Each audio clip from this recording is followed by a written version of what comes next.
কি রে, তুই আবার রান্নাঘরে আসলি কেন? তোর না গরমে সমস্যা হয়? কি করব বল আপা, একা একা ভালো লাগে নাকি? তাই তো চলে আসলাম তোর সাথে একটু গল্প করতে। বেশ, তাহলে ওদিকে একটু সরে বসে কথা বল, তাহলে গায়ে আগুনের আঁচ আসবে না। তোমাকে দেখে সত্যি আমার খুব খারাপ লাগে আপা। কি সুন্দর চেহারাটা, কি করে ফেলেছো কাজ করতে করতে?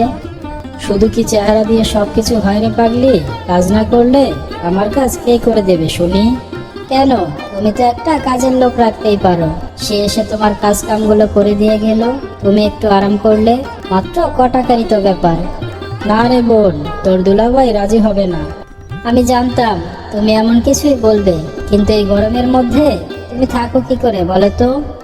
অভ্যাস রে অভ্যাস, দুদিন থাক তোর অভ্যাস হয়ে যাবে। না আপা, এভাবে গরম লাগলে আমি দুদিনের বেশি থাকতে পারবো না। জানো আপা, আমি গরমের জন্য রিফাতকে বলে ঘরে এসি লাগিয়েছি। তাই? সত্যি বলছিস? হ্যাঁ রে আপা, এই তো আসার সময় বললাম যে একটা এসি গাড়িতে করে আসব, কিন্তু রিফাত বলল ওর নাকি ট্রেনে চড়তে ভালো লাগে, তাই তো ট্রেনে আসলাম। এসির বাতাস খুব ঠান্ডা হয় তাই না রে? আমি একবার শহরের একটা হাসপাতালে গিয়ে এসির বাতাস খেয়ে এসেছি। আচ্ছা আপা, দুলাভাইয়ের তো টাকা পয়সার কোনো সমস্যা নেই, তুই দুলাভাইকে বলে একটা এসি কিনে ঘরে লাগালেই তো পারিস। তাহলে যখন বেশি গরম লাগবে একটু রুমে গিয়ে বিশ্রাম করে নিলি।